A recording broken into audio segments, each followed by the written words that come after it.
intro video that plays.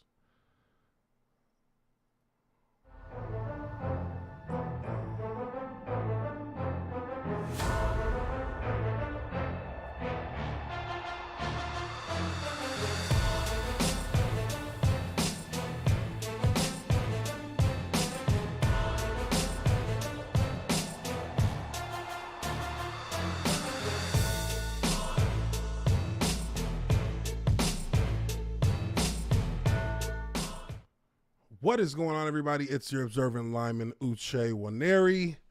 And this is the Lineman Life Podcast. We're going to be going over some of the big stories of this past NFL week.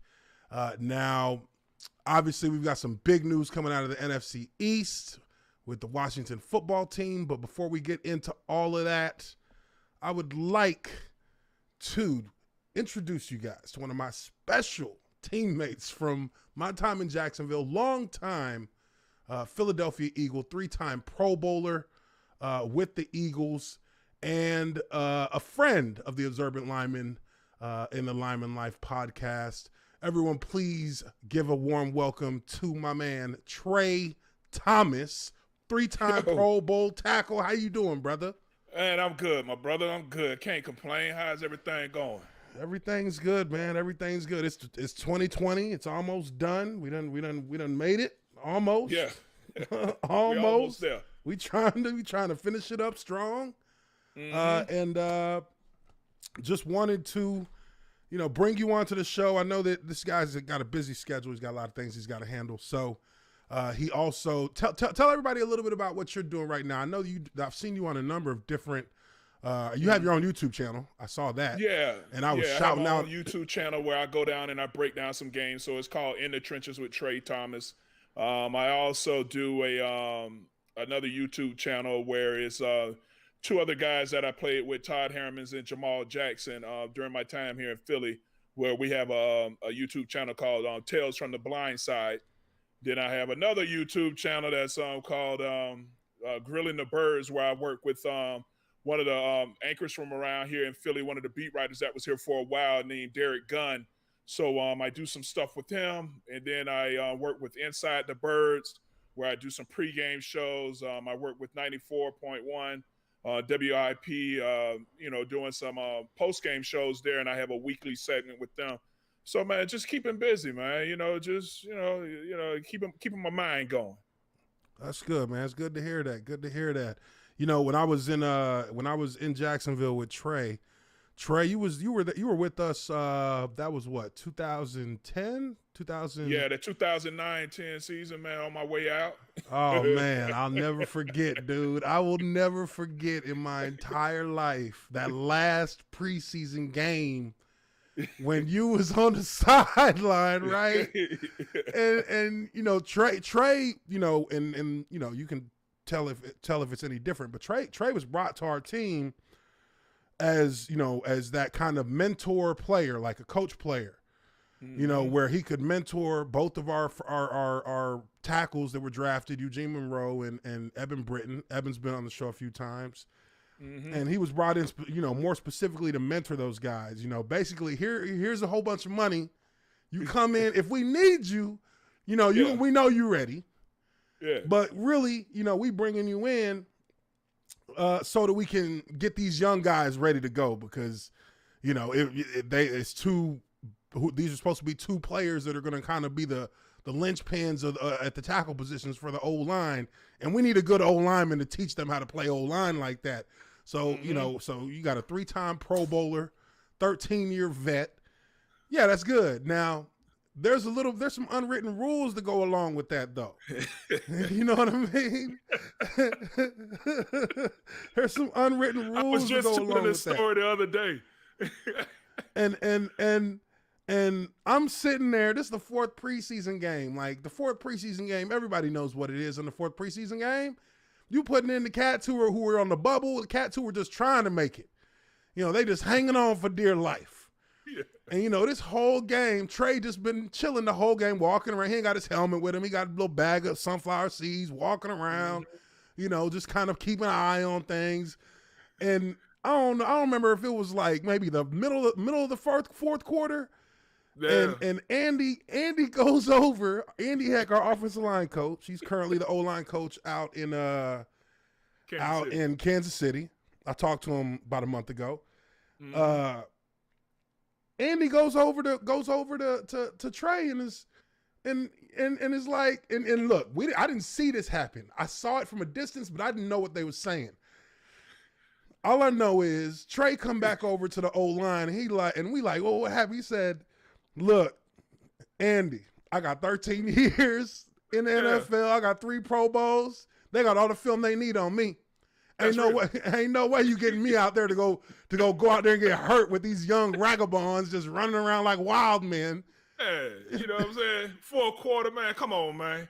I've been sitting for 3 quarters. Nah, I ain't doing that. I'm sorry. Yeah, I just seen him from a distance. I just seen him look at Andy with and Trey had his hands behind his back. I just seen him look at Andy and just, you had your head tilted back like, yeah. Nah. And Andy just turned around and walked off. Yeah, we just went ahead and parted ways. I mean, there was nothing else. There was nothing else to talk about. There was nothing else to talk about. Yeah, no, I'm not going out there for that. No, I'm not. That's not happening. No, not at all, man. And look, I feel you on that. Real quick, man. We got a $5 super chat from RC from NYC. Says, "What's up, Coach Uche? What's up, chat? Hope everyone is well. How about that crazy NFC East?" And speaking of the NFC East, the breaking news that just hit the headlines, we got Dwayne Haskins being released by the Washington redacted name, the team with no name. How do you feel about that? I mean, I have my own opinions, but what do you think about that, Trey? Well, I think you knew it was coming, especially if he came out there and he didn't have a good game. In his last showing, they ended up benching him at some point. So, man, I don't know what he was thinking, trying to go to the strip club, knowing that everything that's going on. You got a head coach there that's fighting, that's battling cancer, that's already beat cancer. Everything that's going on with Alex Smith and you got to make better decisions, man. And you go to the strip club with no mask.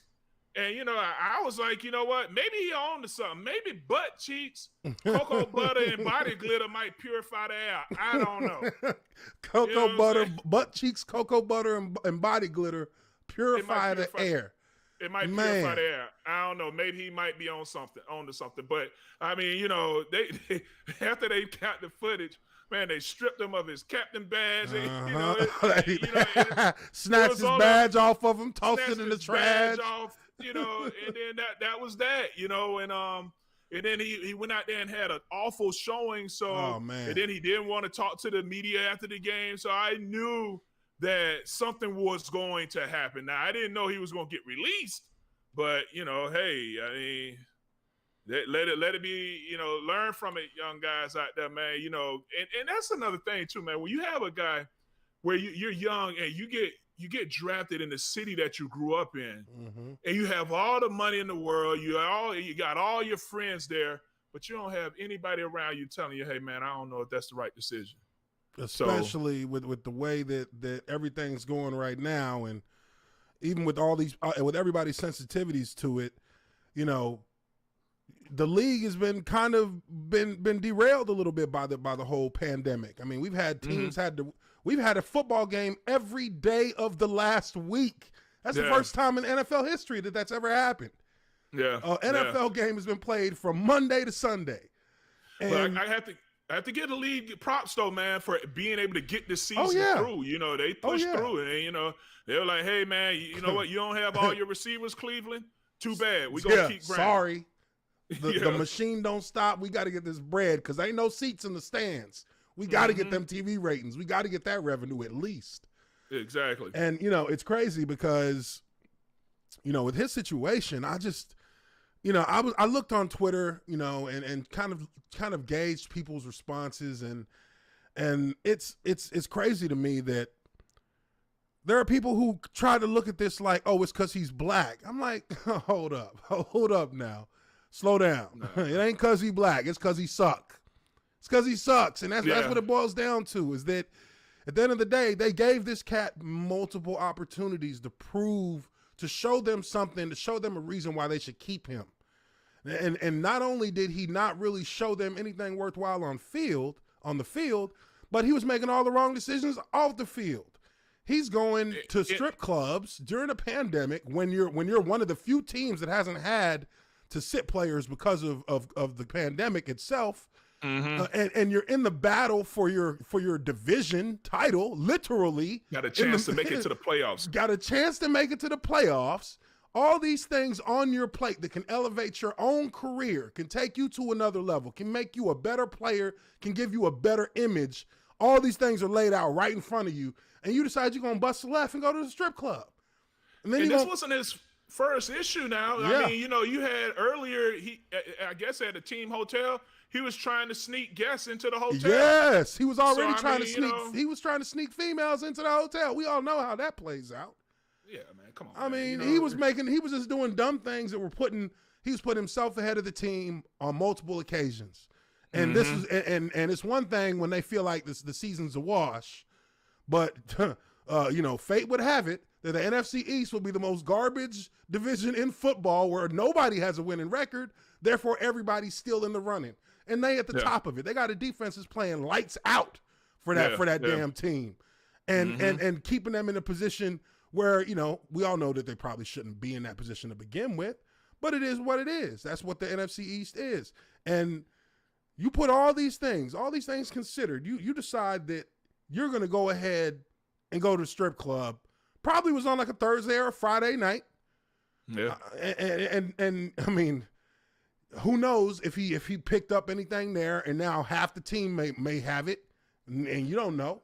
You won't know for a few days. But even at that, they got a matchup to actually get in the playoffs against your Philadelphia Eagles coming up Sunday night. So, I mean, look, if they're willing to take they chances with who is this backup quarterback? What's his damn name? Haneke? Haneke.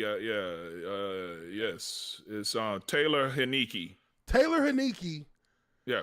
Is the player that they would rather put the division crown on his shoulders than put it on the first round pick out of Ohio State. I mean, once you get to that point, it's time to part ways. And I mean, Ron Rivera gave him every opportunity he got. Ron Rivera, like you said, the guy who just got done fighting cancer. He is the highest of highest risk with this thing. You putting the head coach's life in danger. He's directly face to face with you on the sideline. Yeah. Like, come on, dude. What other resolution could there possibly be when you're making these kind of stupid ass decisions? Yeah, no, it was definitely a stupid decision. Now, he has to try to find another home, and is he even an NFL quarterback anymore at this point? Yeah, who knows? You're probably gonna have to get somebody will take a chance on him. Just because he has some type of athleticism. When we played him earlier in the season, he kind of let us have it, but we'll see how this all plays out. But when you're making immature decisions like this, it does, make it a lot harder for teams who want to take a chance on you. Yeah, and it was essentially the snowball effect for him, and it was like the third snowball he's had this season. It just got bigger and bigger. So this one is threatening to roll over the entire franchise. I mean, if even with a losing record, if Washington makes it into the playoffs, that's still. I mean, you've made it in the playoffs. I mean, at the end of the day, that's still a notch on their belt. That shows that regardless of the situation, at least they were able to meet the challenge and clinch a position. It comes down to essentially Washington and Philly. Yeah. And these are two teams that kind of in a very weird roundabout way have had their seasons kind of play out similarly. A lot of people didn't really have expectations for the Washington football team, and their defense emerged and gave them a chance. And with Philadelphia, it's been a question about Carson Wentz all season long. It's been a question about that offensive line all season long. And Jalen Hurts comes in and reinvigorates the entire franchise, it seems like. Even in a losing effort, there was energy, a different energy there you could see from him that was infectious to their entire team. Like they just played better football. And, that's something that can happen when you have a different quarterback come into the game. And sometimes, when there is doubts about who the starter is, it's easier to measure the effect that either quarterback has on the team when they come in the huddle. You can see what the different kind of energy level is. I mean, there was in Jacksonville, after they released David Garrard, we went through the whole Blaine Gabbert situation. And then when they're trying to figure out what they want to do and they swap Blaine and Chad Henne back and forth, there was different energies. When Chad Henne would come in the game, even though he wasn't as physically gifted as Blaine, we felt a better energy come from him, and he would go out. He would actually make plays as soon as he came in. It would be like, wow, our offense is just moving easy now. But it wasn't moving at all with Blaine. Even though we like Blaine, he just, something about him being off affected the team's energy and chemistry. So I'm asking, with the Eagles and with this last week of the season being, for all the marbles, basically, what do you think? Where do you? And I know you've been covering and on top of Philadelphia the whole season. So I actually did a breakdown on their offensive line early in the season. Where do you think? How do you think the team has evolved since starting the season, having to basically patchwork their O-line, trying to figure out whether Carson Wentz is going to be consistent or not? How do you think the team has grown since all of that up to this point with Jalen Hurts? Well, we struggled really bad as an offensive line. There's been so many just technical issues all throughout. I know that you have a lot of injuries throughout the season. When you lose Brandon Brooks, Lane Johnson, then you have you lose Big Isaac Seumalo, who's the left guard for us, and then Jason Peters goes down with a toe. He was at right guard, then he moved to left tackle, then he went back to right guard, and then now he's done with something was wrong with his toe. So they've had 13 starting offensive lines, 13 different combinations starting at offensive line throughout the season, the most in the NFL. I mean, when you have patchwork like that, there's no continuity, but there are a lot of just technical issues that this team has and that they just deal with. We just came out of a game last night where you had 6 false starts. So out of those 6 false starts, 4 of them was because the center didn't snap the ball on time. So that's not a technical issue. That's something that needs to be corrected in practice. Something that needs to be checked right out the gate, but stuff like this has been happening all throughout the season. It's like, it's starting to show its head. Now, I do think that when Jalen Hurts comes in the game, he definitely brings a different type of energy just because you have that second quarterback. He's extremely athletic. He has a good arm. He makes good decisions. But anytime that second quarterback comes in, everybody elevates their play a little bit. But I think that Jalen has definitely been doing a solid job. I know last night really wasn't his best performance. I mean, he still had 300 yards throwing. Ended up with two interceptions. I think 3 sacks were given up in that game. Yeah. I mean, right now you're looking at a team that's given up 62 sacks right now. That was one thing that I was definitely gonna ask you to address, because that was between them and Houston. Those have got to be the 2 worst offensive lines in the NFL, and I don't say worse to necessarily drag each O-lineman, because there's different scenarios on each side. You look at Philly, and like you said, it's a patchwork offensive line, so there's never going to be chemistry. It takes about a month to get chemistry if you're just working with the same guys every day, practice every day, each week through the season. It takes about a month to kind of get into that trust zone where you can communicate with that other offensive lineman without necessarily talking to him about a lot of stuff, and you're on the same page. And their situation was that of a patchwork one, whereas Houston's is one of where their tackles are just not up to snuff. Their tackles get beat. Their tackles have been beat a number of times, and I did a breakdown on their O-line as well. Their tackles have been beat a number of times in situations where the DN just is moving so fast that there's not really even any contact. Yeah, and they're getting beat off the ball. They're getting beat off the ball. They're not getting any contact. They're just trying to run the hoop, but the hoop ends right where the quarterback ends his drop at. because you're not getting in. There's no contact to disrupt the path that the defensive linemen are taking. And, maybe let me know what you think about this, though. I mean, for me, I see a lot of this in a lot of offensive linemen now in the NFL. I see a lot of offensive linemen that use dog shit technique.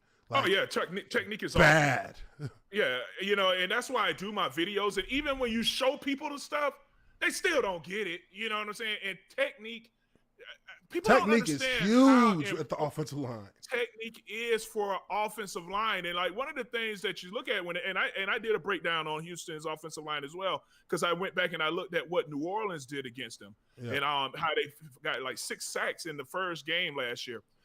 And one of the things you notice is that a lot of tackles set at a 45.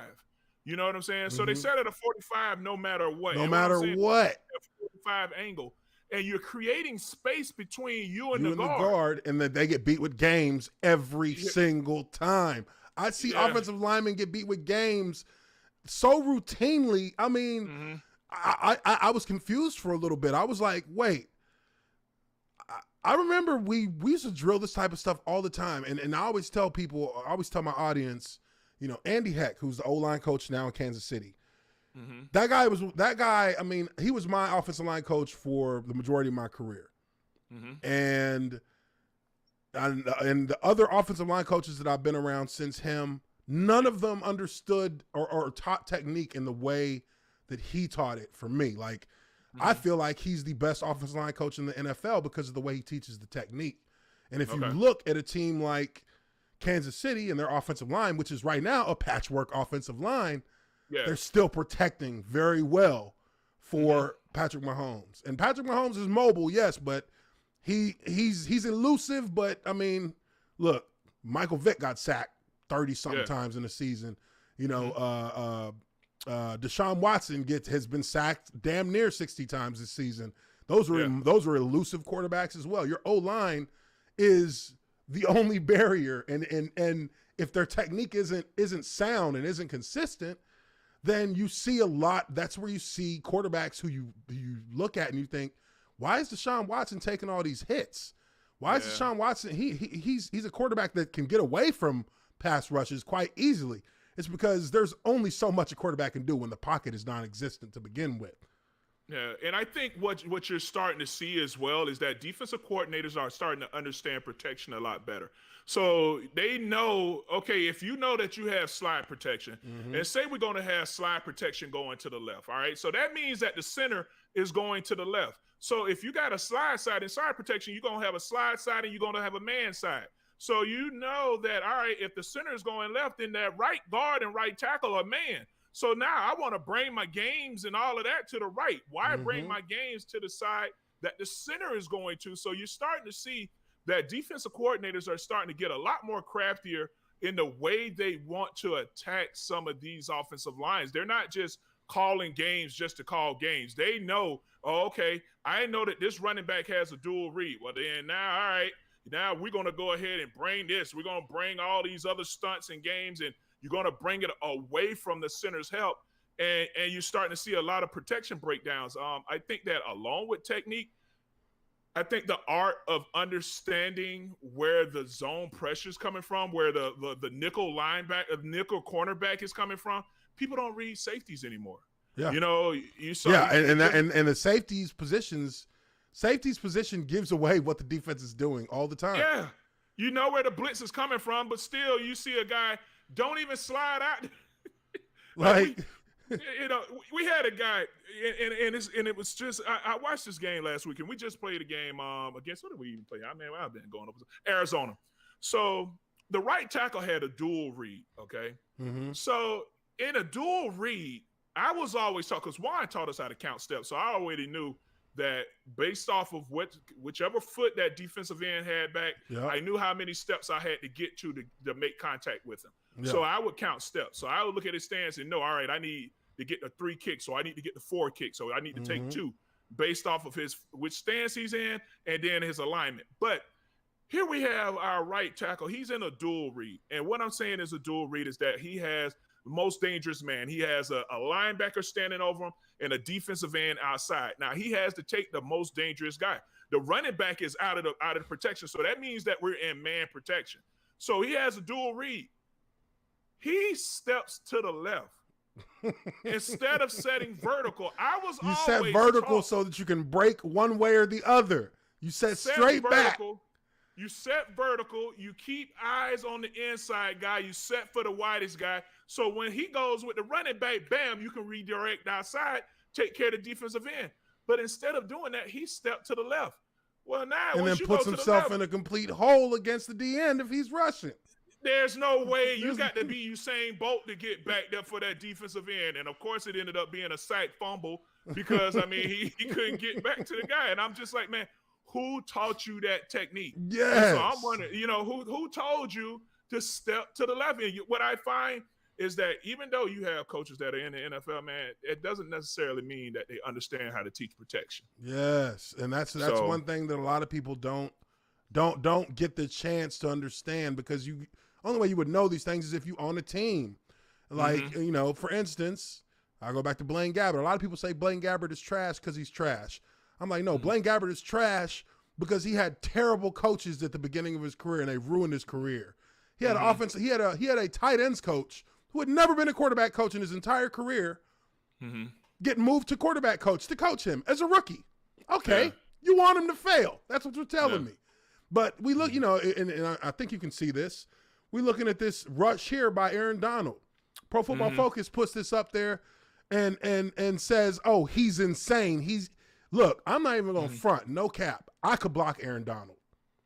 As a guard, I could block him. I played against players who I felt are just as Jarrell Casey. A few years back was the best defensive tackle in the NFL. I played Jarrell Casey twice in a year that he had 12 sacks at defensive tackle.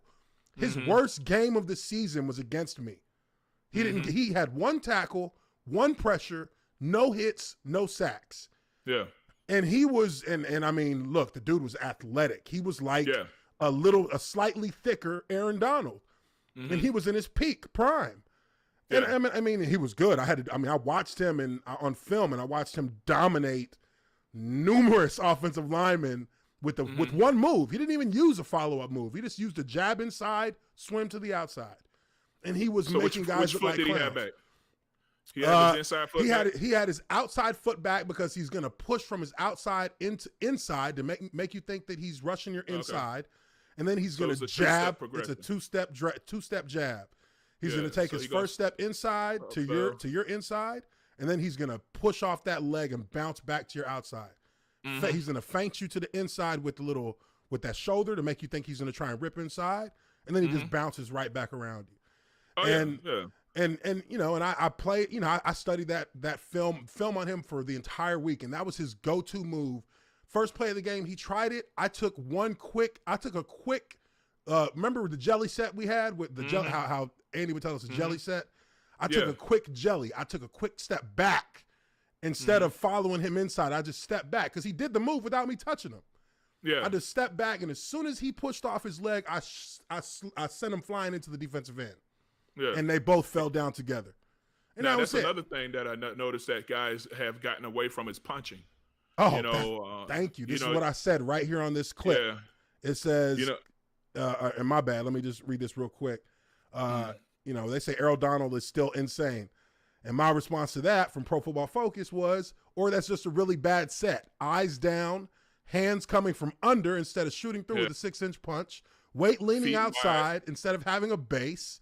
Yeah. He made it easy for this cat. Yeah. He picked you, if he can pick you up off the ground with that one little, with that right there, then you had no balance to begin with. Yeah. But that's just what I noticed, that a lot of linemen now are grabbing. They're grabbing. They don't punch. Yeah. They don't try to halt the defensive lineman's progression at all. They just try to grab onto him and ride him. Yeah, and you can't, and that's a tough game, man. When you're allowing a defensive lineman to climb into your chest the whole game, for real. Yeah, that's not how you want to live. That was my fear. That was always my fear. I used to be scared of that. Like, man, if they get their hands into your chest, you better go straight to that hop. Yeah, Go straight to the hop. And that's another thing. Like, people don't know how to hop either now. Everybody walks it back. You know, the technique has gotten really bad. And I don't know if it's due to the COVID restrictions, how you don't have time, or if it's the new CBA rules or whatever, that you can't spend the extra time out there on the field to get this technique working. Because you just see it lacking all across the board a lot of times on some of these teams. I actually went out to Kansas City and hung out with Andy Heck this summer. And did some stuff with him, man, during training camp. Yeah, I mean, dude, Andy. Yeah, he's good. I always respected, and man, I'm telling you, when he left Jacksonville, dude, the very next year, oh boy, we got rest in peace. We got George Yarno, but this dude did not. I mean, it was like the polar opposite, dude. It was we remember how we used to complain about Andy, like, man, Andy's so boring. It's just all technical. You know, it's so boring. Man, we got George Yarno, and George Yarno didn't know nothing about nothing. And we was like, bruh, we were playing in Denver. This was 2013. We playing in Denver. And we're going to the line of scrimmage. And all week in practice, Brad Meester had this question to George about, well, George, what do we do if this happens? You know, Brad, he's going to analyze the whole thing and start trying to figure out. He's a center, man. I mean, exactly. That's what he has to do. So Brad's like, all right, so George, I get that, but what if the defense does this? And Yarno is like, we're not worried about them doing that. They're not going to do that. They're not going to do it. And the whole week we're in practice, and Brad is looking in, Brad gets that look when he be concerned where he just kind of look up like, and he looking, and the whole week that felt like that was his only look. He was like, man, I don't know. Look, we get into this huddle in Denver. We're going to the line of scrimmage. We're at the line, and Brad is looking like this. And then Brad goes, hey, Uche. I'm like, huh? I'm just, I'm wandering over here looking like, God, there's a lot of cats over here. Like, I don't know what's going on. I go, huh? He goes, Uche, who you think I should call on this one? And I'm like, huh? Excuse me? Who should, you don't know? I almost called a timeout. I was like, if Brad Meester don't know who to call on this play, then we're fucked. Because I don't know. I looked him right in his eye. I said, I don't know. He said, where do you think I should go? I'm like, let's go to that guy. He's like, shit, him. I'm like, I don't know what I'm doing, dude. I don't know what I'm doing. But that was how confusing it was having him. So, we actually learned to appreciate Andy Heck even more because Andy had an answer for all of it. And if he had an answer, he'll get with you after lunch. We're gonna do another meeting, and he's gonna get with you after lunch. But no, I totally agree with you. The technique in the offensive line in football has certainly gone down significantly over the years, dude. Like, I've been noticing it for 2 or 3 years now, and it's just, I wonder if it's, oh, you're a retired guy, you're looking at it from the outside and you're like, oh, well, it looks worse. But no, I've never forgotten my techniques. My techniques are a part of me. Like, I can teach anybody how to play offensive line. And for those of you who are looking for offensive line consulting work, I also have a consulting firm in offensive line work. So check me out. Hit me up if you want some info on that. But the technique has gone down. Now, just to kind of circle us back into what's been going on in the NFL this last week. We've had a number of, I would say, a number of different things going on. A number of teams that we expected to win that are actually struggling. A number of teams that are it's coming down to the final week of the season. We've had teams we have questions about, like the Pittsburgh Steelers. Obviously, I think a lot of people have questions about what the Pittsburgh Steelers are going to be able to do in the postseason. I think a lot of teams are still trying to hold, or a lot of franchise or fans are trying to hold out hope that teams like the Saints are going to be able to come out and produce as we move forward in the postseason. But I think that even with the kind of loss that they took yesterday to a Green Bay, I still see Tennessee as probably the most playoff ready, in my opinion, out of the AFC. Now, who would you look at with the NFC picture right now? Being an NFC guy, who would you look at, and what team would you say you think is the most postseason ready, as far as having just having all their pieces in place, not being decimated with injuries, and actually having some momentum moving forward? I think Green Bay. Green Bay is looking pretty strong right now in the NFC. Anytime you can get Aaron Rodgers out there, man, with what's my man name, the receiver out there, Adams, I believe. Devontae Adams. Yeah, you can make something happen out there. And Mercedes Lewis is still playing, dude. Mercedes is still out there, dude. I was looking at it like, yo, Mercedes still playing. Yeah, he's still playing, man. Mercedes is still playing. But yeah, man. So I look at, you got Green Bay, of course the Rams, but sometimes, you never know what they're gonna give you sometimes. You never know what Goff is gonna give you. Sometimes he's hit or miss. But he's hurt. He broke his thumb. Oh, so now so there you go. That's that with that. I hadn't even looked at all the different got all the news yet. But yeah, I think with the NFC, it's just you're probably looking at Green Bay going to be probably one of your better teams that's coming out of there. Or you Saints. Saints got the the Saints got a big boost beating the Falcons the way they did. 52.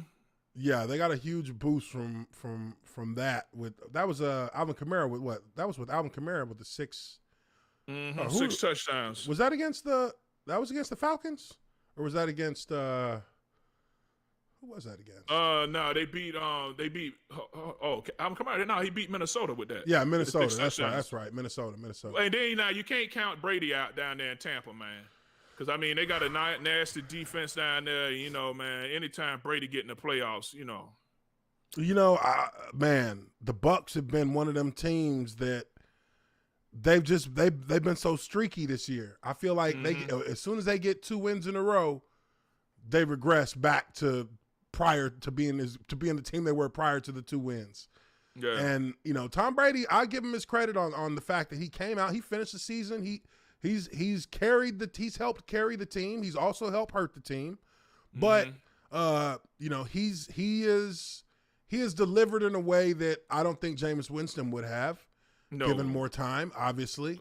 And with their defense becoming more consistent, they're a good defense, but sometimes they get ran through. That defense with who's their middle linebacker? I forget his name. I haven't even looked at it. I think that their middle linebacker is the best middle linebacker in the NFL.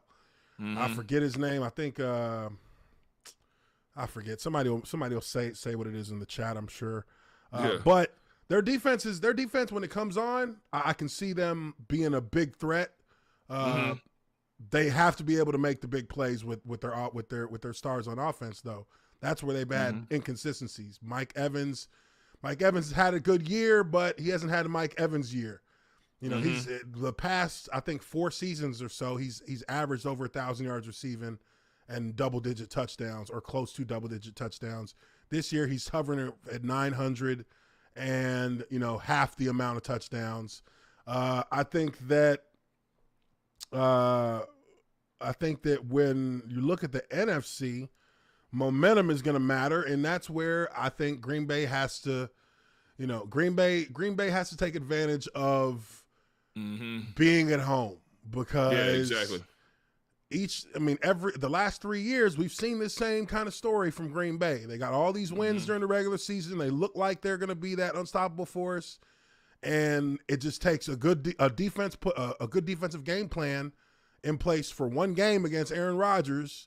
If you get him off his base a little bit, he is liable to throw you the ball 2 or 3 times. That's true. And that's where they have faltered in that their defense also could not hold up in the slightest for them throughout the course of the postseason in each and every year. So they have to be able to perform on offense and defense, because when they won the Super Bowl 10 years ago, it was because they performed on both sides of the ball. Their defense played statistically 3 times better than they played during the regular season. And they were a liability, and they've been a liability, I feel like, almost every year since then in the regular season for Green Bay. So they're going to need their defense to step up big. Yeah, it's going to be interesting, man. But, hey, I got to get ready to take my son to his basketball session, man. All right, brother. Hey, man, I appreciate you very much. Hey, let everybody know where they can find you. I know you got your YouTube channel. Let them know what your YouTube channel is called, everything, so they can subscribe. In the Trenches with Trey Thomas is the one where I do the film breakdowns, Tales from the Blind Side.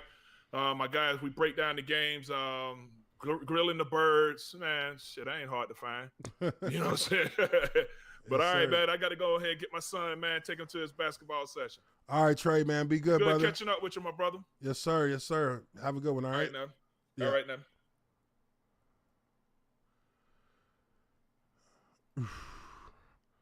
All right, now let's bring it back in. That was Trey Thomas, old teammate of mine. Man, I love that dude. Trey has always been, a much respected player in the NFL throughout his career. 13 years, 3 Pro Bowls. Great to have him on. He's got a lot of stories. We used to love his stories in the locker room. But it was great to have him on here. Make sure you check out his channel. Make sure you subscribe to his channel, In the Trenches with Trey Thomas. Just wanted to have him come on as a special guest. We talk some O-line, talk some football, talk some Dwayne Haskins, and we just kind of would leave it there. So I really do appreciate everybody for being here on the podcast, being here on the stream, live streaming on YouTube. Make sure you smash that like button. Make sure you subscribe to the Observant Lineman Uche Nwaneri if you haven't already done so. And make sure, if you are interested in becoming a member of the offensive line, that you hit that join button right down there below, as that will obviously get you set up with our membership perks. But that's going to be it for this episode of Lineman Life. Really do appreciate y'all once again. A little bit shorter, but a little bit sweeter. But Wednesday, we'll have our tier making live stream. So make sure you get to hit that bell notification so you're ready to check that out once we get to that. But until then, everyone, appreciate you so much for being on here. I am your observant lineman, Uche Nwaneri, and we will catch you all on the next one. Peace.